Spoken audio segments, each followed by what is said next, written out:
Greetings humanity of planet Earth. We are anonymous.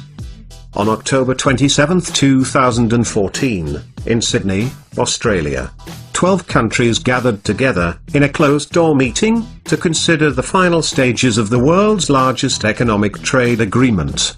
For the hosting country, it means entering into the largest trade agreement in Australian history.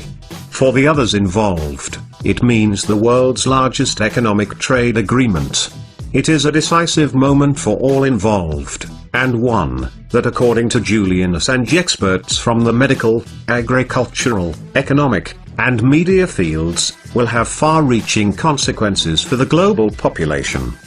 The Trans-Pacific Partnership, TPP, Intellectual Property Rights Chapter, IP, encompasses more than 40% of the world's gross domestic product, GDP, or if you will, 40% of all goods and services produced.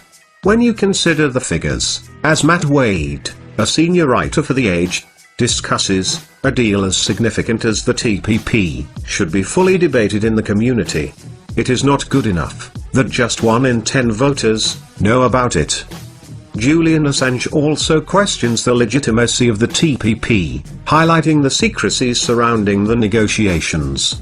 On the WikiLeaks website, a second updated version of the TPP has been released. It is pointed out that some concerns surrounding the digital rights have moved slightly since the initial TPP document release, but additions within the pharmaceuticals and patents have become more significant. The consequences of this development are likely to affect access to important medicines, such as cancer drugs, and will also weaken the requirements needed to patent genes in plants, which will impact small farmers and boost the dominance of large agricultural corporations like Monsanto. If the closed-door meeting is successful, the Trans-Pacific Partnership, TPP, will threaten the continuation of our freedom of information. Civil liberties will be at risk. Large corporations have access to the draft agreement, where those in government are unable to view it. The push for a resolution has somewhat stalled between Japan and the United States, as they struggle to reach an agreement over market access for agriculture and its protection. Julian Assange acknowledges this as an insight to the concerns surrounding the TPP. The lack of movement within the TPP IP chapter shows that this only stands to harm people, and no one is satisfied. This clearly demonstrates that such an all-encompassing and divisive trade agreement is too damaging to be brought into force. The TPP should stop now. But the meeting this week in Australia may well see it ignited again, as the November midterm elections in the United States loom overhead. Put this alongside the APEC summit in Beijing, and the G20 summit in Brisbane, Australia, both also scheduled for November, a pattern begins to emerge. To sum up the importance of the TPP's agenda, Julian Assange stipulates the overbearing nature of the agreement on WikiLeaks.